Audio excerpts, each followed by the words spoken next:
Hey guys, Prowl 1701 here, and today we're going to be reviewing Snakedance. I'll talk about part 4 and then I'll cover the story as a whole.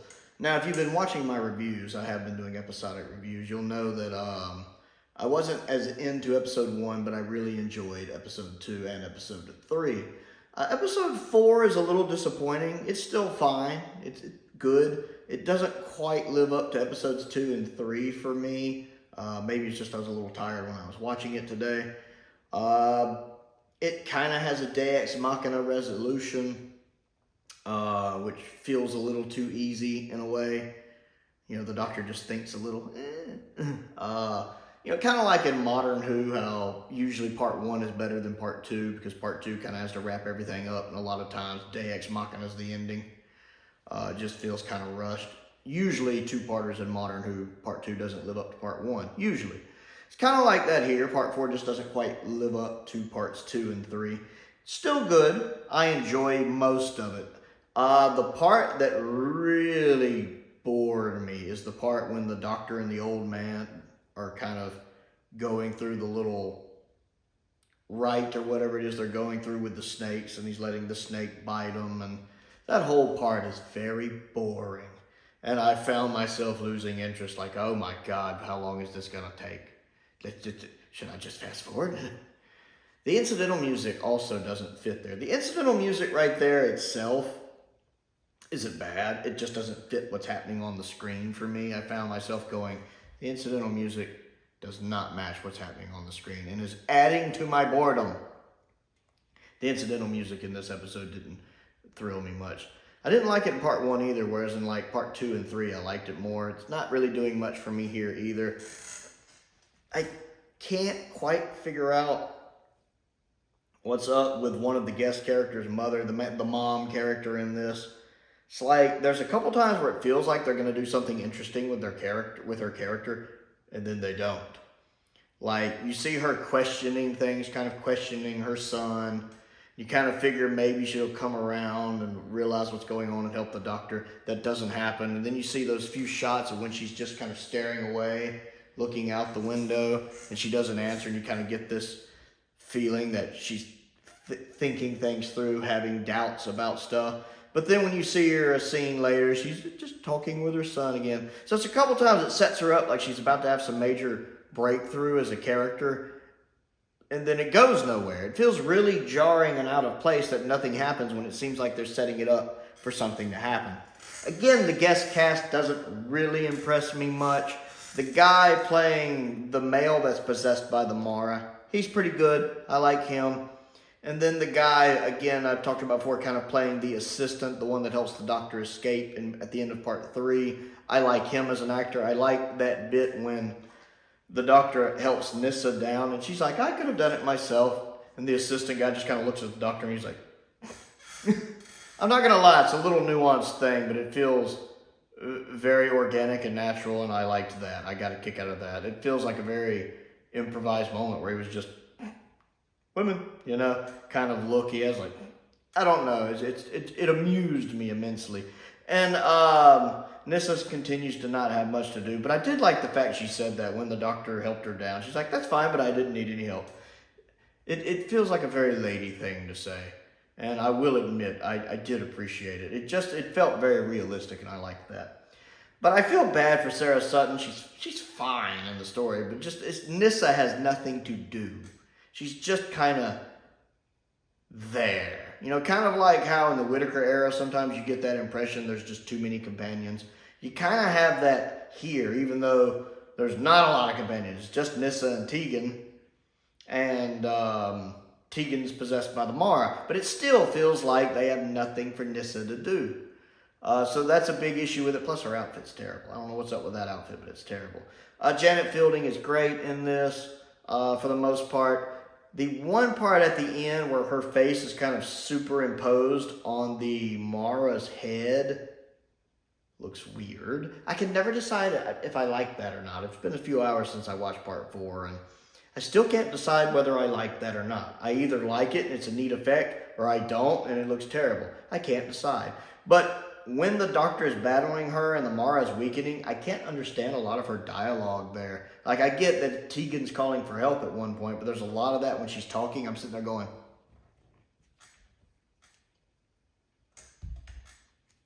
what?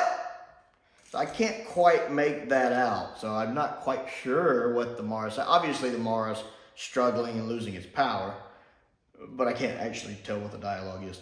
The resolution of the Doctor just thinks a little kind of bothers me. It just feels too easy. That the Doctor, after going through the very boring ritual, it's just like, got it. You know? I mean, it does go on for way longer than that. I'll admit, the part with the face on the Mara snake head goes on way too long. You know, the fact everyone else in the room is, and just the Doctor is there, and he's, I'm going to be honest. I think I like Snakedance better than Kenda overall. Well, I know I like Snakedance better than Kenda overall. But the resolution of Kenda, the part at the end of Kenda with all the mirrors, especially with the updated effects on the snake, you know, keeping in mind the updated effects on the snake for Kenda, is a much better resolution, even just story-wise and plot-wise. The way they stop the Mara in Kenda, I feel like works better. It seems more interesting, whereas in Snakedance, just the resolution, I was kind of like, that's it? The Mara's dead? He got it. It kind of reminds me of like in The Matrix when Neo learned he could stop the machines with his mind, but in the Revolutions, you know, he's kind of trying. He's like, there's too many. And I remember thinking at the time, if that had been me, I'd have been like, there's too many. Get my other hand up. That's kind of how I feel this is in Kendo. It's just, I got it. Okay, I just thought a little. Also, the last shot when the old man who trained him walks away feels a little staged. Like, I like the beginning part, how he kind of smiles and he turns to walk off. That's pretty cool, because he knew the Doctor had succeeded. He felt it. And if he had just walked off, it had been fine. But he stops and looks back at the camera, and that's immediately when it pulls me out, and I'm watching an actor who's watching at the camera, because he does. And then it cuts away, and it pulled me out, because it just felt so staged at that point. Now, in the deleted scene, it actually shows him look back and walk off, and that's better. Like, if he had looked back and then turned around and walked off, that would have worked better. But they cut out that last little bit to where the last shot you see of him is, and it feels staged. It feels like a TV production, and it really irked me. I have to say, the deleted scene on the DVD, I liked it. It has a whole little part at the end with the Doctor basically getting an apology from everybody about the Mara, and you know, the minister guy admitting he was wrong. It's this whole little extra 2 or 3 minutes that we don't get in the episode. And it's nice. It actually helped improve the episode for me, because I did watch the deleted scene after I watched the episode. And I hope when they do the season 20 box set that they do like an extended part 4 with that added back in, because I do think it helps the episode end on a slightly better note. I did like that a lot. It improved the episode in my eyes a little. So overall, I think episode 4 is fine. I enjoyed it. It's not as good as episodes 2 or 3. Overall, talking about Kenda overall, the middle 2 episodes I think are the best 2. I actually found them really good, really engaging. They kept making me want to watch the next episode, which is a good thing to do. Part 1 is the weakest for me. Again, though, as I talked about in my review for part 1, sometimes I think you have to mentally switch gears depending on which era of Doctor Who you're going into.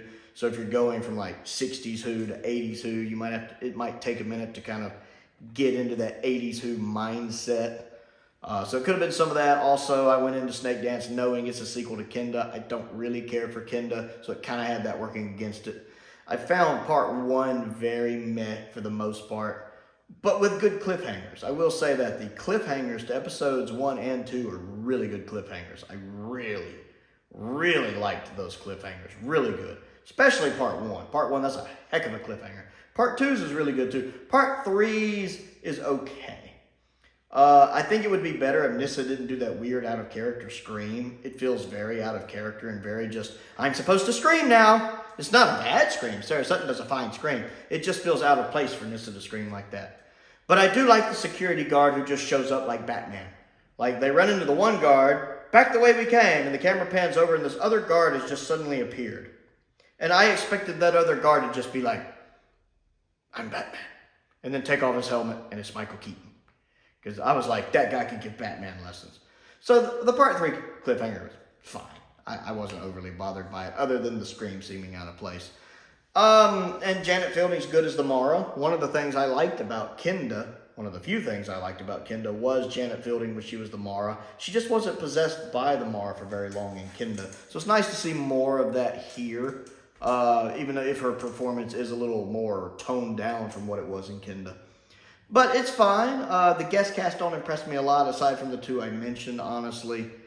But, yeah, I enjoyed it. I enjoyed the making of documentary, too. I do like what Robert Sherman points out about how this is a society that's basically living on past glories, you know, that, 500 years ago they were this great thing, and now all the magic's gone, and they're just kind of coasting on past glories, and how they've commercialized it and basically made it a product. That's quite fascinating. I hadn't quite thought of that, but I thought it was a really fascinating take to look at on it, and that does kind of add to the story a little in my eyes. And I definitely wanted to acknowledge that he mentioned that, and that it was a really good point. I enjoyed listening to the writer who wrote the story talk about it, and to Roger Sherman, I can't remember his name, but I liked, again, hearing what they had to say about it. It was a really good making of documentary. I very much enjoyed it.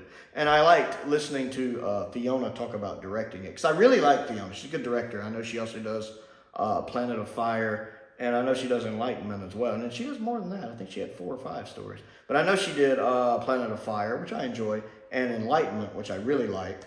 One of my favorite stories of season 20. I think she's a really good Doctor Who director. So it's really neat hearing her talk about it. And it's interesting to hear her talk about how she thinks Peter Davison would have made a really good director. And then it cuts to Davison talking about how, if acting had given up on me, I might have went into directing. That was actually quite fascinating, and I never knew that. Very good making of documentary. So, Snakedance. I did like it. I do find it a little forgettable. I don't think it's one that I will retain the details of. Kind of like Terminus. I have a feeling it'll be, I can't remember quite all what happens there. Kind of like how Terminus is.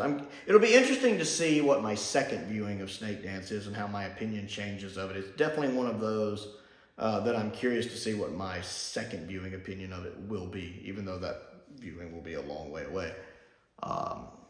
But I enjoyed it, especially the middle 2 episodes. First episode, me. 4th episode, good, but not quite sticking the landing. Kind of like how some of the modern Who 2-parters, the second part doesn't quite live up to the first part. So, Snakedance, what do you think of it? Comment down below and let me know how you think it compares to Kenda. Other things to do, don't forget to click the like button and the subscribe button. I certainly appreciate that. That helps me out. I also want to give a shout out to Simon. I appreciate him sending this and The Invisible Enemy to me. It really makes my day. I do have a Region free player, so I can watch Region 2 DVDs, so I really appreciate that, Simon.